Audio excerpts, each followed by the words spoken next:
தமிழ்நாட்டிற்கென்று ஒரு சிறப்பு இல்லையா? அத்தனை மாநிலம் தமிழில் இருந்து பிரிந்தது. திராவிடம் என்ற போர்வையில் நம்மை ஏமாற்றிக் கொண்டிருக்கிறார்கள். அத்தனையும் தமிழிலிருந்து பிரிந்தவர்கள் இன்று அவரவர் பகுதிக்கு அவரவர்கள் பாதுகாப்பாக செயல்படுகிறார்கள். அவர்கள் நீர்த்தேக்கங்களை சேவிக்கிறார்கள். ஒரு பேபி அணை என்று கேரளாவில் உள்ளது. 25 ஆண்டுகளாக ஒரு 5 மரங்களை வெட்டக்கூட நம்மால் முடியவில்லை. ஆனால் ராட்சத குழாய் கொண்டு அத்தனை பீத்தேன் கீத்தேன் என்ற அத்தனை நாசக்கார திட்டங்களும் இங்கு செயல்படுத்துகின்றார்கள். இந்த ஆட்சியாளர்கள் யாருக்காக இருக்கிறார்கள்? ஏன் நம் மண்ணுக்காகவும் மக்களுக்காகவும், நம் விவசாயத்துக்காக இல்லை. விவசாயத்தின் மீது குண்டாஸ் போடும், உலகிலேயே விவசாயிகள் மீது குண்டாஸ் போடும் ஒரு அரசு உண்டா? நம் மாவட்டத்தை சேர்ந்தவர் மீது தான் குண்டாஸ் போட்டிருக்கிறார்கள். எத்தனை பேருக்கு தெரியும் இது? இன்று நம் ராயக்கோட்டை விவசாய நிலமாக உள்ளது. இங்கு தக்காளி அதிகமாக விளையக்கூடியது. தென்னிந்தியா முழுமைக்கும் விற்பனை ஆகின்றது. தக்காளி, புளி, தக்காளி, மாங்கனி, சேலத்து மாங்கனி அத்தனையும் இங்கிருந்து தான் விளைவிக்கிறது. ஏன் பூக்களுக்கு தென்னிந்தியா ஏன் பிரான்ஸ், யூரோப் கண்ட்ரி மேற்கொண்டு நாம் ஏற்றுமதி செய்கிறோம். அவ்வளவு விலை விவசாயிகள் சார்ந்த முன்னுரிமை இருக்கிறது. அது ஏன் அரசாங்கத்தால் எடுத்து செய்ய முடியாது? ஏன் முடியாது? இவ்வளவு லாபகரமான விஷயத்தை ஏன் அரசாங்கத்தால் செய்ய முடியாது? தனியார் லாபம் செயல்பட்டுக் கொண்டிருப்பது ஏன் அரசாங்கம் செய்ய முடியாது? நாங்கள் என்ன கொடுக்கிறோம் என்றால் 2 தான் இலவசம் கொடுப்போம். ஒன்று கல்வி, மற்றொன்று சுகாதாரம். மக்களுக்கு அளவுக்கு அதிகமான செலவு எங்கே செய்யப்படுகிறது? பிள்ளைகளை ஆகச்சிறந்த கல்விக்காக நாம் கடன் வாங்கி கூட படிக்க வைக்கிறோம். 2வது, முதுமையில் நமக்கு முடியாமல் இருக்கும்போது, நோய்வாய்ப்பட்ட போது நாம் சுகாதாரமான ஆகச்சிறந்த ஹாஸ்பிட்டலை தேடுகிறோம். அப்படி தேடி போகும்போது அனைத்தும் தனியார் வசம் தான் உள்ளது. ஒரு அரசு மருத்துவமனை அருகில் ஒரு தனியார் மருத்துவமனை தரமாக இருந்தால் அந்த அரசுக்கு என்ன மதிப்பாங்க? இதை யார் கேள்வி கேட்பது? இருக்கும் அரசா எதிர்கட்சி கேள்வி கேட்குமா? இல்லை ஆளுங்கட்சி எதிர்கட்சி, ஏன் தேசிய கட்சி என்று சொல்கிறார், அவர்கள் தான் கேள்வி கேட்பார்களா? ஏன் கேள்வி கேட்க மாட்டால் தெரியுமா? இங்க அத்தனையுமே நாம் சேவை என்று நினைத்துக் கொண்டும் அத்தனையுமே இங்க வியாபாரமாக்கப்பட்டிருக்கிறது. அந்த வியாபாரத்தை எடுத்து பேச ஏன் நம் ஆளுங்கட்சியில் இருப்பவர்கள் அத்தனையும் இலவசமாக கொடுத்தார்கள். ஏன் நீரை இலவசமாக கொடுக்கவில்லை? அண்ணன் ஏற்கனவே இதை பற்றி பேசியிருக்கிறார். ஐரோப்பிய நாடுகள் ஏன் நீர் பொருளாதாரம் கொண்டிருக்கிறது? ஏனென்றால் இன்று வளத்தின் வேட்டைக்காடாக நம் மாநிலம் மாறிக்கொண்டிருக்கிறது. அதில் முதன்மை மாவட்டமாக நம் மாவட்டம் ஆகிக் கொண்டிருக்கிறது. மற்ற மாவட்டங்கள் பாதிப்பில் உள்ளது. நான் இங்கே பிறந்து வளர்ந்ததால் எனக்கு தெரிவதை நான் உங்களோடு பகிர்ந்து கொள்கிறேன். இதற்கு முன்பு வரை யானைகள் வழித்தடம் உள்ளுக்குறைக்க மட்டும்தான் இருந்தது. இன்று போடம்பட்டி வரை யானை வருகிறது என்றால் யார் காரணம்?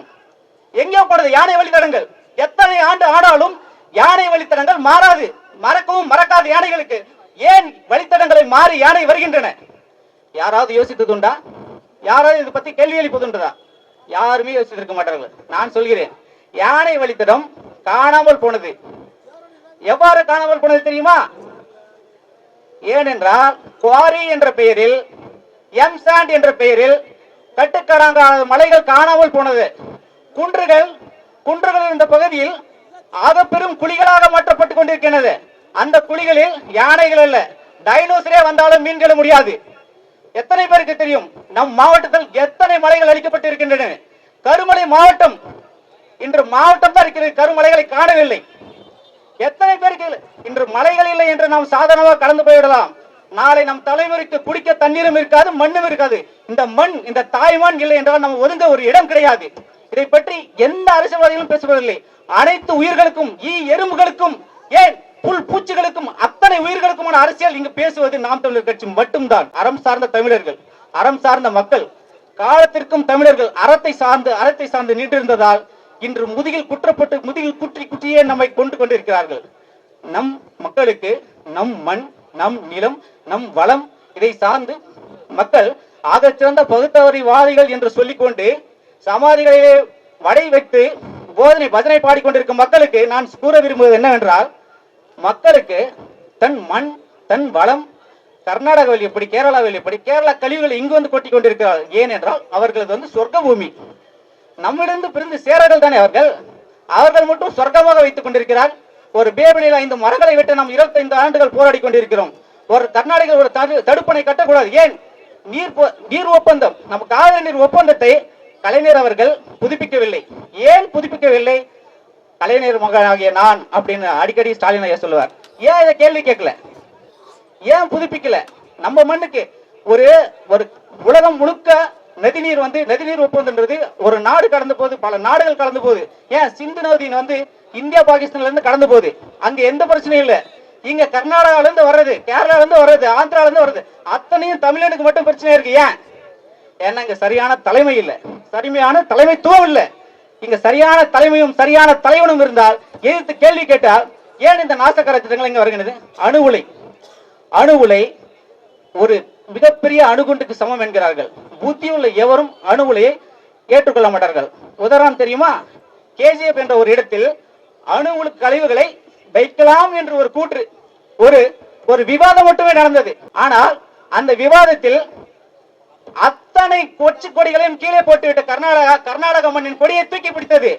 ஆனால் இன்று வரை தமிழ்நாட்டு கொடியை பிடிக்க நமக்கு அனுமதி இல்லை. அதிகாரம் நம் கையில் வந்தால் மட்டுமே நாம் நம் வளத்தையும் நம் மண்ணையும் நம் மக்களையும் காக்க முடியும். இந்த மண்ணும் இந்த வளமும் இந்த நீரும் இல்லை என்றால் நமக்கு வாழ்வு இல்லை. இறுதியாக இருக்கும் ஒரே ஒரு இடம் இந்த தமிழ்நாடு மட்டும்தான். இதை நாம் காக்க வேண்டும் என்றால் நாம் தமிழருக்கு வாக்களியுங்கள். நாம் அனைத்து உயிர்களுக்கும் உயிர்மை நியாயவாதிகள். ஊழல், லஞ்சம், பசி, பட்டினி இதையெல்லாம் ஒழித்துவிட்டு நாம் மக்களுக்காக இருப்போம். நாம் ஒன்றாய் இருப்போம். நம் நாட்டை வென்றாய் இருப்போம். நாம் தமிழர். நன்றி, வணக்கம்.